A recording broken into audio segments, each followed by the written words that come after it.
Part 1, the FAL. With me, I have my 16-inch Para FAL. I bought this in 2020 and it has seen numerous changes since then. And we're gonna get a brief overview of this rifle. From tip to butt, we start with the Belgian muzzle brake, quad rail handguard. I have a front grip, a flashlight, Surefire Scout, and a PEC 15 on it. I have a rail dust cover with an EOTech and a G43 magnifier, also from EOTech. 30 round magazine, obviously, just because it looks cool. BRS stock and a sling. That is my FAL that I have for this video. I did the longer overview of this combat ready FAL, link in description below. I believe this FAL to be the peak performance FAL for almost any scenarios and is insanely versatile. I'm getting good accuracy out of it, it's easy to run, and it looks cool. Let us look at the MCX. I got this MCX SPEAR LT a couple months ago for sub $1,900, and I couldn't say no for this price. It was barely used, but whatever. It comes with a regular M-LOK handguard and the SIG flash hider. I mounted PEC 15, flashlight, a front grip, and then obviously a optic. I have a primary arms LPVO on it, 1-to-6 power, on a unity mount so I can look over my PEC 15. And I did mount a sling on it too, as I have on my FAL, and a folding stock. I swapped the original folding stock to this AR buffer tube folding stock and I mounted an AR stock on it. So that is the MCX. Let us get to part 2 of this review, and we're going to judge a rifle based on 4 criteria. First one, ambidextrous. Second one, optics and accessory ready. Third one, suppressor ready. And fourth one, aftermarket. So let's get started. With me, I have the Para FAL as the first contester up on this comparison. If we look at ambidexterity, I have 4 things that I'm going to judge this rifle on. Ambidextrous safety, mag release, bolt release, and charging handle. The FAL fails 3 out of these 4. It does not have an ambidextrous charging handle. It does not have an ambidextrous bolt release. It does not have an ambidextrous safety. The only ambidextrous part I have is the mag release. I can release the mag with my index finger, or if I wanted to, with my thumb. I do know that DS Arms is going to release an ambidextrous safety, which is going to be a huge plus for this platform. Looking at optics and accessory readiness. When I purchased this rifle years ago, it did not have a rail dust cover nor a Picatinny handguard. I had to purchase them. However, once I purchased them and mounted them on my rifle, they're solid. I mean, I can get good hits out of 100 yards. I did a review on this rifle before where you can see my accuracy on it. And I can mount whatever flashlight, PEC 15, front grip, sling loop, whatever else I want on this rifle. In terms of optics and accessory ready, I can make the FAL that way. Next part is suppressor readiness. Do I have suppressor readiness on this rifle? Yes and no. No, because I have the Belgian muzzle brake on it, so I need to swap that. But yes, on the adjustable gas system. This adjustable gas regulator allows me to bleed off excess gas or retain gas depending what I need. So that is a huge plus on this rifle. And lastly, I can also swap the gas plug to a suppressor ready gas plug to bleed off more gas if need be. So overall, suppressor ready, I would say yes, it is. And lastly, aftermarket accessories. We all know that FALs are very unique to DS Arms, so I'm very limited in aftermarket accessories.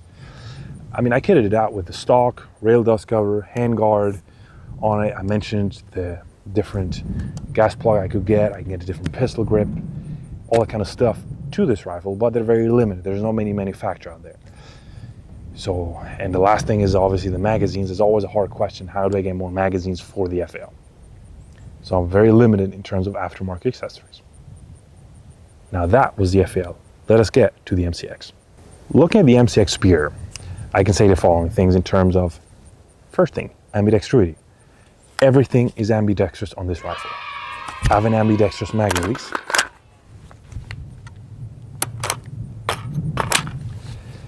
I have an ambidextrous charging handle, I have an ambidextrous bolt release, and the coolest thing that I really enjoy is the ambidextrous safety, both on this side and on the other side. So in terms of ambidextrity, this rifle gets 4 out of 4 points. Looking at the ability to mount optics and accessories on it, this rifle is stock in terms of rails. I did not mount a different handguard on it or a different rail on top of it. This is stock, and it allows me to mount optics and flashlight and whatever else I want on it. So huge plus. So yes, out of the box, they come this way. I have to say that if I wanted to get an FAL out of the box, optics and accessory ready, I can get into that configuration from DS Arms. The next thing that we're going to look at is suppressor ready. Is this MCX suppressor ready? I would say yes and no. No, because I got the wrong muzzle brake on it. So I need to swap it to a Surefire muzzle brake so I can run my BNT and Surefire cans on it. Yes, because it has an adjustable gas setting in here. So I can adjust the gas plug to whatever setting I want to have. There are 2 settings, one that is more favorable with suppressor and the other one that is not. So I can make the adjustments. Obviously, with both platforms being short stroke piston platforms, they're ideal for suppressor and run cleaners than ARs. And lastly, aftermarket accessories. I would say in the MCX, I'm also limited to either 6 Hour or Midwest Industries that make a majority of MCX accessories and aftermarket parts. And yes, both companies make a slew of them, handguards, different stocks and whatever, but I'm still limited. Cool thing is though, that this MCX does take a bunch of AR parts in terms of internals and triggers and charging handles, so I can swap these parts easily with any other AR part. So yeah, that was the MCX. Now let us get to part 3, drills. We're out here at the range, starting to get windy. I hope the audio is not going to get too much jacked up, and we're going to run the drills. So the first drill is going to be a close-up drill.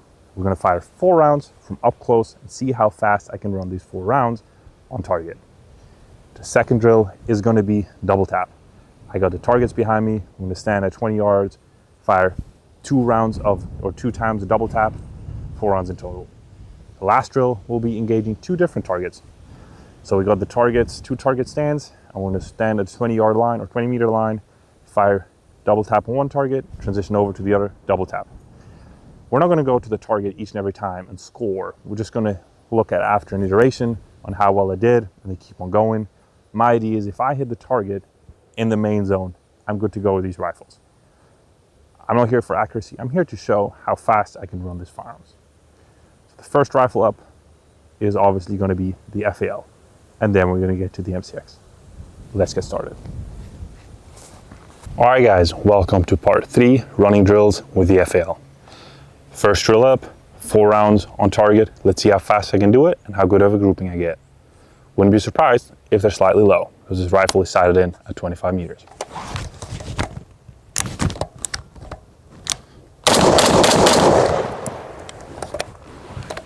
Let's have a look.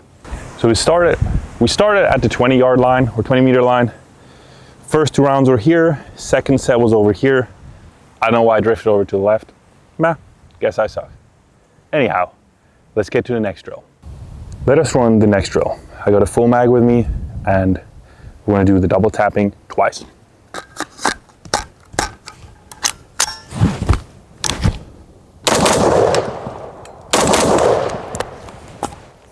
Cool. Let's get to the next drill.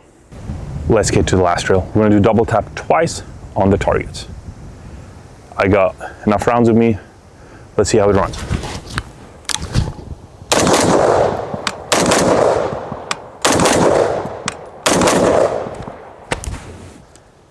And that's it, gents. Let's have a look at my target. Let's go.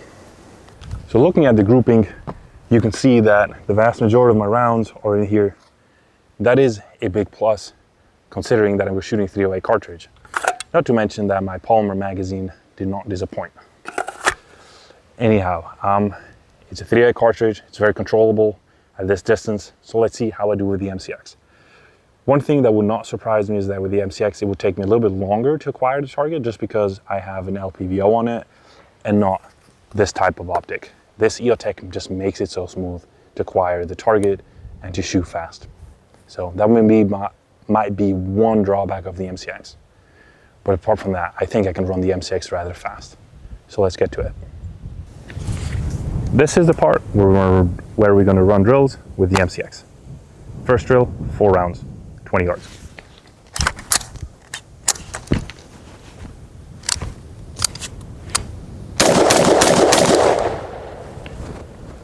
Let's have a look at the target. We're here at the target. We can see 3 grounds are down here. 1 is high. It happens. Should have aimed better. So let us get to drill number 2. For drill number 2, we're going to do a double tap. We're going to do it twice.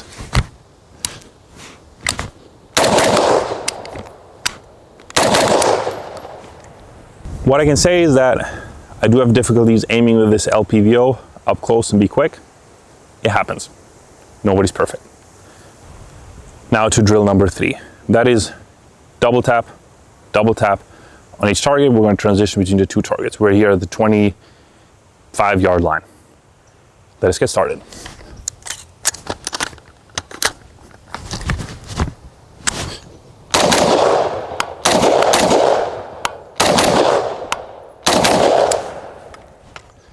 What I can say on these targets is A, they're not super happy, and B, if I want to shoot fast with an LPVO at 25 meters, my shot grouping looks like this. This is not great. I need to have some more practice behind it. However, you can see I hit the target. The other target looks more or less the same. So it is a success, not the greatest. It's always grounds for improvement. So what you can say is that it's easy for me to run it fast. It is difficult for me to acquire the targets at a 25-yard distance. I tend to shoot low just because I sighted in the scope at 100 meters. When I have a look at the target real quick, I know I can bring in the groupings together if I run it slightly slower. So don't hate me for not being the most accurate shot with the MCX.